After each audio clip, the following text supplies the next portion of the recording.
Hello viewers, STM box অফিসে আপনাদের স্বাগত। আজ আমরা গেম অফ থ্রোনস প্রথম সিজনের দ্বিতীয় এপিসোডের গল্প নিয়ে আপনাদের সামনে হাজির হয়েছি।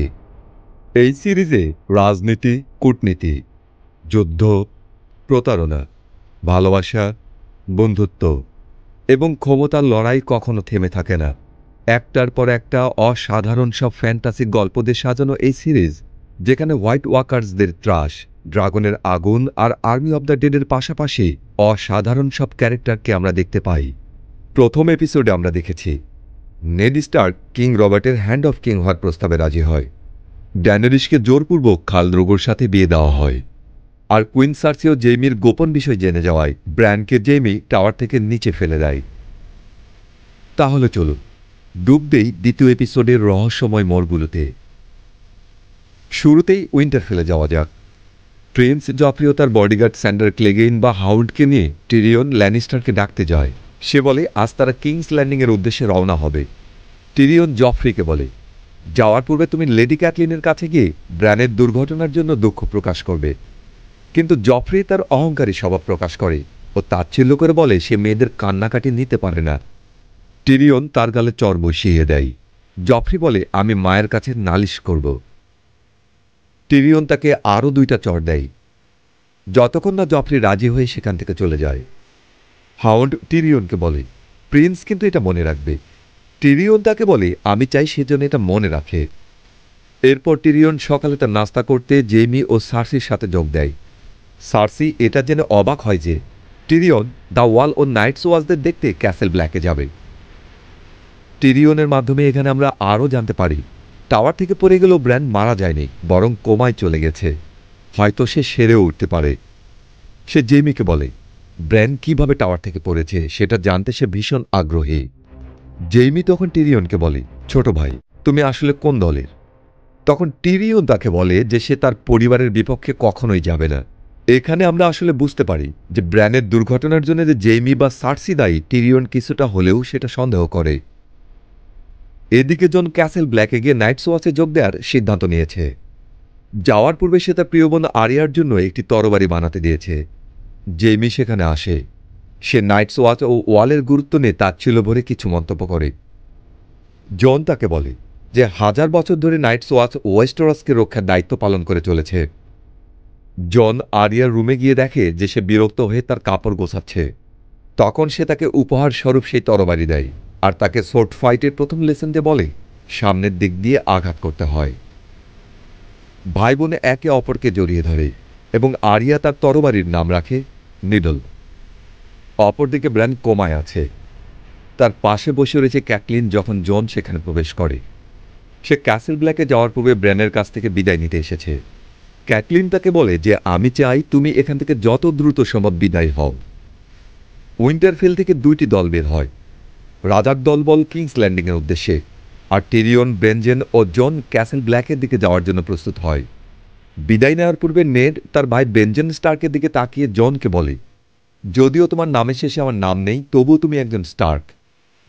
জন নেডকে তারা আসল মায়ের সম্পর্কে জানতে চাইলে নেড বলে, এরপর আমাদের যখন দেখা হবে তখন আমরা এই বিষয়ে কথা বলবো। নেড কিংস ল্যান্ডিংয়ের পথে রওনা হয়, আর জন দ্য ওয়ালে তার নতুন জীবনের দিকে যাত্রা শুরু করে।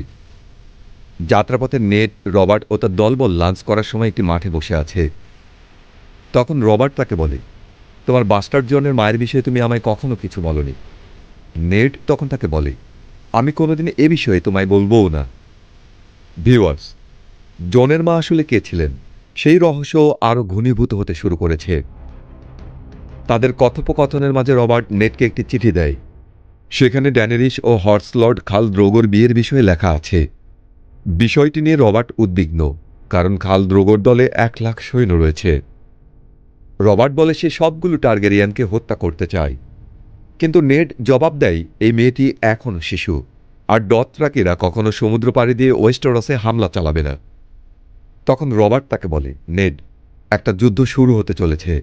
জানি না কখন বা কোথায়, কিন্তু আমি জানি আগামী দিনগুলো ভীষণ ভয়ঙ্কর হতে চলেছে। ভিউয়ার্স, এখানে আমরা ওয়েস্টারসের ভবিষ্যৎ সম্পর্কে কিছুটা হলেও আশ করতে পারি। আচ্ছা, আমাদের প্রিয় ড্যানির কি খবর? কেমন চলছে ড্যানি ও দ্রোগোর নতুন জীবন। চলুন সমুদ্রের ওপাশে যাই। খাল দ্রোগোর নেতৃত্বে দথরাকিদের সৈন্যদল, যাদের খালাসার বলা হয়, তারা প্যান্টোস ত্যাগ করে পূর্ব দিকে দথরাকি সাগরের দিকে যাত্রা শুরু করেছে। সেদিকে দীর্ঘ ঘাসে ঢাকা বিশাল প্রান্তর এবং দথরাকিদের বাসভূমি। সেখানে জোড়া ড্যানিকে ঘোড়ার শুকনো এক টুকরো মাংস দিয়ে বলে, খালিশি, সুস্থ থাকতে হলে তোমাকে কষ্ট করে হলেও খেতে হবে। খাল বা দথরাকি প্রধানের স্ত্রীকে খালিশি বলা হয়। ড্যানেরিসকে কিছুটা উদ্বিগ্ন দেখালে জোড়া তাকে সান্ত্বনা দিয়ে বলে, সময়ের সাথে সাথে সবকিছু সহজ হয়ে যাবে। কিছু সময় পরে দথরাকিরা বিরতি নিলে আমরা দেখি সেখানে তাদের সাথে ভিসেরিস টারগারিয়ানও আছে। সে জোরাহকে বলে, দ্রোগো তার প্রতিশ্রুতি রক্ষা না করা পর্যন্ত সে তার আর্মি ছেড়ে কোথাও যাবে না, আর দ্রোগোর আর্মি তৈরি হওয়ার সাথে সাথে সে ওয়েস্টেরস আক্রমণ করবে।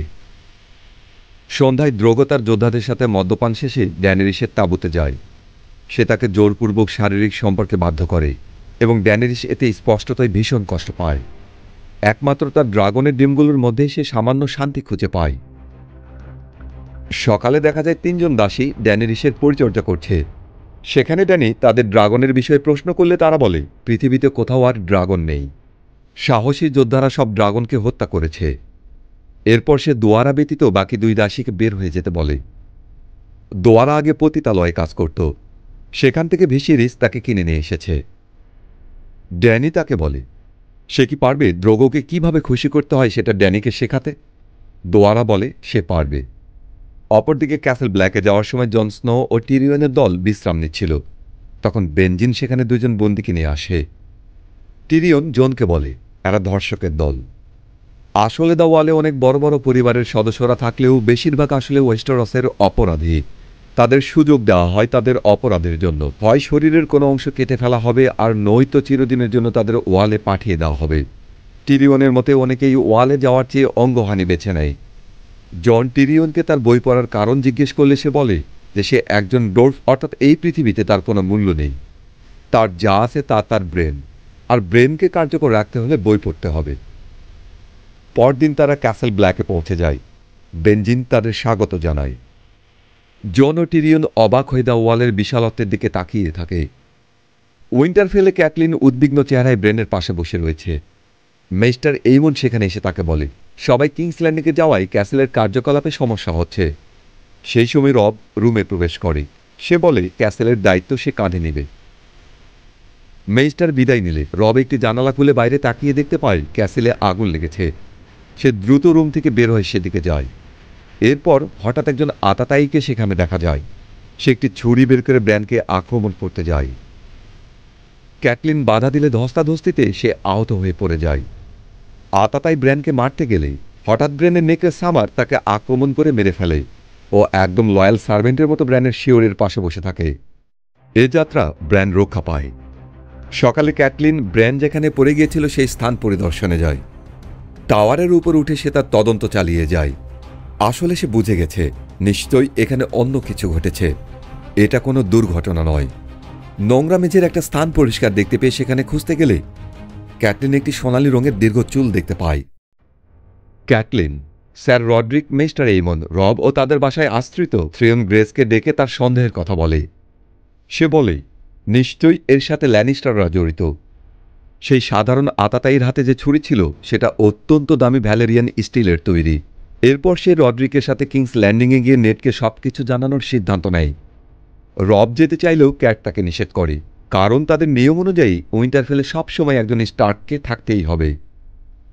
সমুদ্রের অপর পাশে দোয়ারা ড্যানিকে শেখাচ্ছে কিভাবে খাল দ্রোগোকে খুশি করতে হবে। ড্যানি খুব সহজেই অনেক কিছু শিখে যায়। রাতে দ্রোগো ড্যানির বিছানায় এলে সে তাকে দথরাকিদের ভাষায় বলে, এভাবে না, আজ আমরা অন্যভাবে ভালোবাসব। এরপর দেখা যায় তারা দুজনেই তাদের এই নতুন স্টাইল উপভোগ করছে। এদিকে কিংস রোডে জফ্রি ও সানসা একসঙ্গে হাঁটতে বের হয়েছে। কিছু দূর গিয়ে তারা দেখে যে আরিয়া কসাই ছেলে মাইকার সাথে সোর্ড ফাইট অনুশীলন করছে। জফ্রি রেগে গিয়ে মাইকাকে তার সোর্ড দিয়ে আহত করতে শুরু করলে আরিয়া ক্ষুব্ধ হয়ে একটি লাঠি দিয়ে তাকে আঘাত করে। এতে জফ্রি আরও সহিংস হয়ে আরিয়াকে আঘাত করতে যায়। ঠিক সেই মুহূর্তে আরিয়ার ডায়ারউলফ নাইমেরিয়া তাকে আক্রমণ করে। আরিয়া জফ্রির সোর্ড তুলে নিয়ে নদীর পানিতে ফেলে দিয়ে সেখান থেকে পালিয়ে যায়। সে নাইমেরিয়াকেও পালিয়ে যেতে বলে, কারণ প্রিন্সকে আহত করার অপরাধে তাকে মেরে ফেলা হবে। সেই রাতে আরিয়াকে রবার্টের সামনে হাজির করা হয়। জফরি তখন সবাইকে বলে আরিয়া ও তার উইফ তাকে আক্রমণ করেছে। সানসাকে সাক্ষী হিসেবে ডাকলে সে সত্য বলার সাহস না পেয়ে নীরব থাকে। এতে আরিয়া আরও ক্ষুব্ধ হয়ে ওঠে। শেষ পর্যন্ত রবার্ট নেডকে বলে, আমি জফরিকে শাসন করব আর তোমার মেয়েকে তুমি শাসন করো। কিন্তু রানী সার্সি এতে রাজি না। সে দাবি করে জফরিকে আঘাত করার শাস্তিস্বরূপ তাদের ডায়ারউলফকে মেরে ফেলতে হবে। কিন্তু নাইমেরিয়া পালিয়ে গেছে, তাই প্রতিশোধ নিতে সে সানসার ডায়ারউলফ লেডিকে হত্যা করতে বলে। নেড কোনো উপায় না দেখতে পেয়ে নিজ হাতে লেডিকে হত্যা করে। আর ঠিক এই সময় শত শত মাইল দূরে ব্র্যান তার কোমা থেকে জেগে ওঠে। আর এভাবেই গেম অফ থ্রোনসের দ্বিতীয় এপিসোড শেষ হয়। ছোট ছোট ঘটনাগুলো সবাইকে ধীরে ধীরে এক বিশাল ঝড়ের দিকে নিয়ে যাচ্ছে। সামনের পর্বে অপেক্ষা করছে আরও রহস্য, আরও অন্ধকার। আপনাদের মতামত মন্তব্যের ঘরে লিখে জানান। আর এই ধরনের আরও সিরিজ বা মুভি এক্সপ্লেনেশন ভিডিও দেখতে লাইক, কমেন্ট, শেয়ার ও চ্যানেলটি সাবস্ক্রাইব করে পাশে থাকবেন। পরের পর্ব দেখতে চোখ রাখুন STM বক্স অফিসে।